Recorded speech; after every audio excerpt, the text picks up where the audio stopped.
Genèse 7. Genèse 7, versets 1 à 5. L'Éternel dit à Noé, « Entre dans l'arche, haille et ôte ta maison, car je t'ai vu juste devant moi parmi cette génération. Tu prendras auprès de Haï 7 couples de Haos, les animaux purs, le mâle et sa femelle, une paire des animaux qui ne sont pas purs, le mâle et sa femelle. 7 couples aussi des oiseaux du ciel, mâles et femelles, afin de conserver leur race en vie sur la face de haute la terre. Car encore 7 jours, et je ferai pleuvoir sur la terre 40 jours et 40 nuits, et j'exterminerai de la face de la terre les êtres que j'ai faits. » Noé exécuta ce que l'Éternel lui avait ordonné.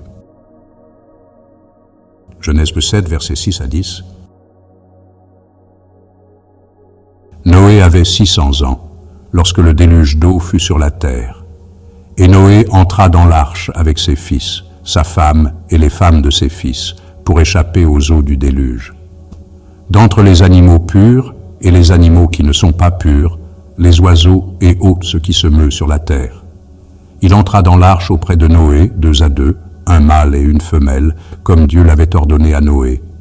7 jours après, les eaux du déluge furent sur la terre. Genèse 7, versets 11 à 12. L'an 600 de la vie de Noé, le second mois, le 17e jour du mois, en ce jour-là, ôtes les sources du grand abîme jaillirent et les écluses des cieux s'ouvrirent. La pluie amba sur la terre 40 jours et 40 nuits. Genèse 7, versets 13 à 16. Ce même jour entrèrent dans l'arche Noé, Sem, Cham et Japheth, fils de Noé, la femme de Noé et les 3 femmes de ses fils avec eux.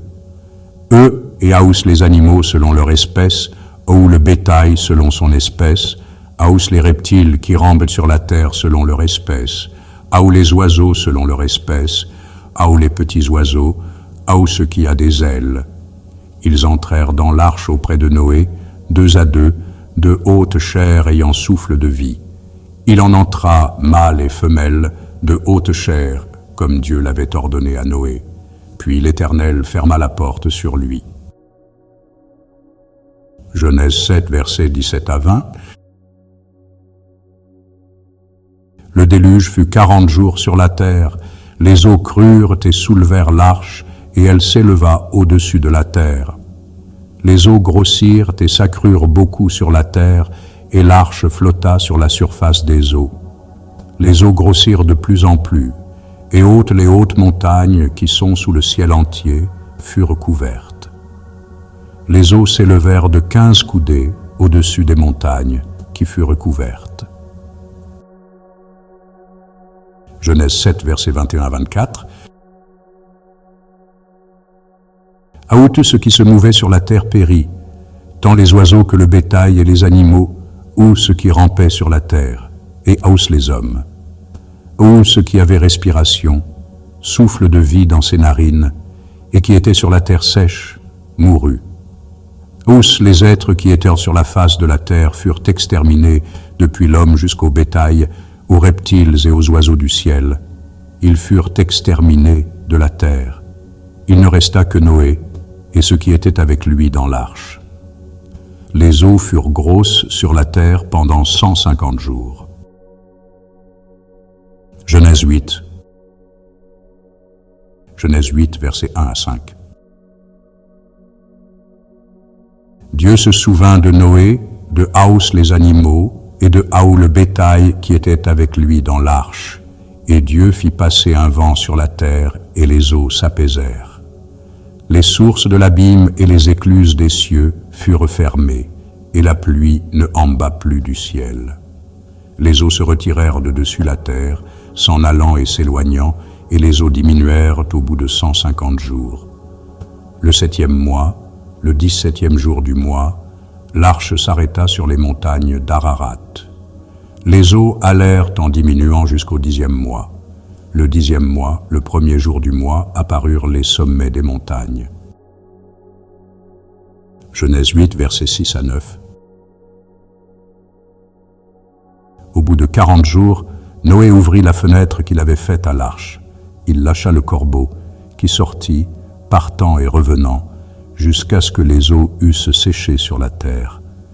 Il lâcha aussi la colombe pour voir si les eaux avaient diminué à la surface de la terre.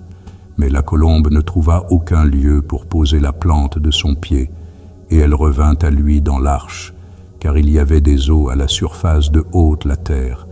Il avança la main, la prit, et la fit rentrer auprès de lui dans l'arche. Genèse 8, versets 10 à 12. Il attendit encore 7 autres jours, et il lâcha de nouveau la colombe hors de l'arche. La colombe revint à lui sur le soir, et voici, une feuille d'olivier arrachée était dans son bec. Noé connut ainsi que les eaux avaient diminué sur la terre. Il attendit encore 7 autres jours, et il lâcha la colombe, mais elle ne revint plus à lui. Genèse 8, versets 13 à 14. L'an 601, le premier mois, le premier jour du mois, les eaux avaient séché sur la terre. Noé ôta la couverture de l'arche. Il regarda, et voici, la surface de la terre avait séché. Le second mois, le 27e jour du mois, la terre fut sèche. Genèse 8, versets 15 à 19. Alors Dieu parla à Noé en disant, « Sors de l'arche, Haï et ta femme, tes fils et les femmes de tes fils avec Haï. Fais sortir avec Haï, ô les animaux de haute chair qui sont avec Haï, tant les oiseaux que le bétail, et Haous les reptiles qui rampent sur la terre. Qu'ils se répandent sur la terre, qu'ils soient féconds et multiplient sur la terre. » Et Noé sortit avec ses fils, sa femme et les femmes de ses fils. Haous les animaux, Haous les reptiles, Haous les oiseaux, ô ce qui se meut sur la terre, selon leurs espèces, sortirent de l'arche. Genèse 8, versets 20 à 22. Noé bâtit un autel à l'Éternel. Il prit de haute les bêtes pures, et de hausse les oiseaux purs, et il offrit des holocaustes sur l'autel. L'Éternel sentit une odeur agréable, et l'Éternel dit en son cœur, « Je ne maudirai plus la terre à cause de l'homme, parce que les pensées du cœur de l'homme sont mauvaises dès sa jeunesse, et je ne frapperai plus au ce qui est vivant comme je l'ai fait. Tant que la terre subsistera, les semailles et la moisson, le froid et la chaleur, l'été et l'hiver, le jour et la nuit ne cesseront point. » Genèse 9. Genèse 9, versets 1 à 4. Dieu bénit Noé et ses fils et leur dit, « Soyez féconds, multipliez et remplissez la terre. Vous serez un sujet de crainte et d'effroi pour haut animal de la terre, pour haut oiseau du ciel, pour haut ce qui se meut sur la terre, et pour hausse les poissons de la mer. Ils sont livrés entre vos mains. Ô ce qui se meut et qui a vie vous servira de nourriture. Je vous donne ô cela comme l'herbe verte. Seulement, vous ne mangerez point de chair avec son âme, avec son sang. » Genèse 9, versets 5 à 7.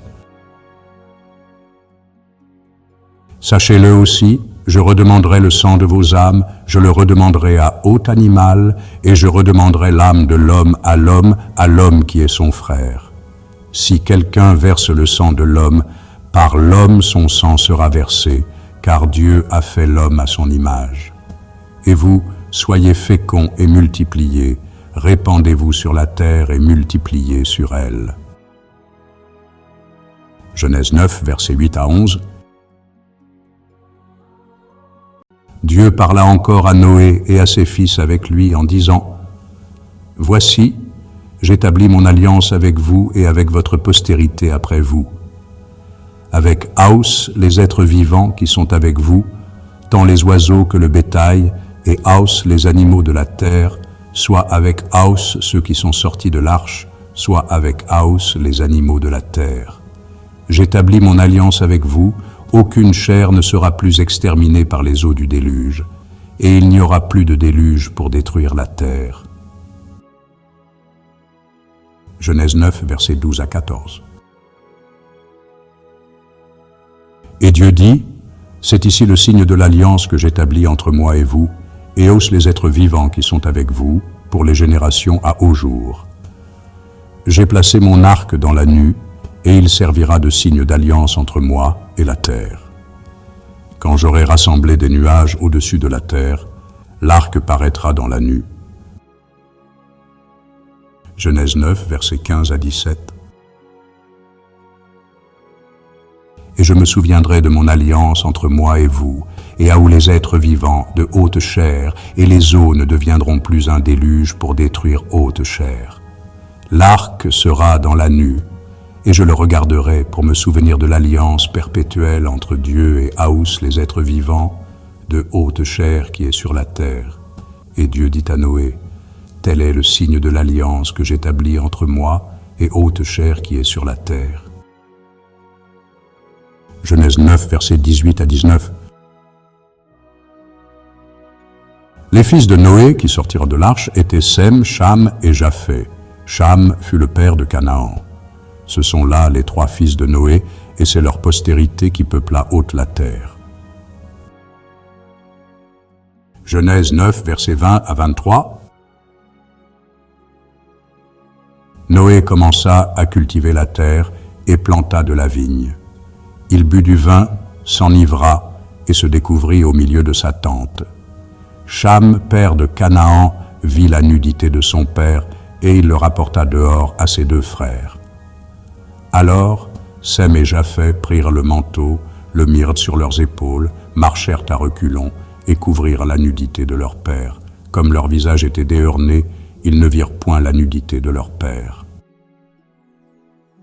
Genèse 9, versets 24 à 27. Lorsque Noé se réveilla de son vin, il apprit ce que lui avait fait son fils cadet.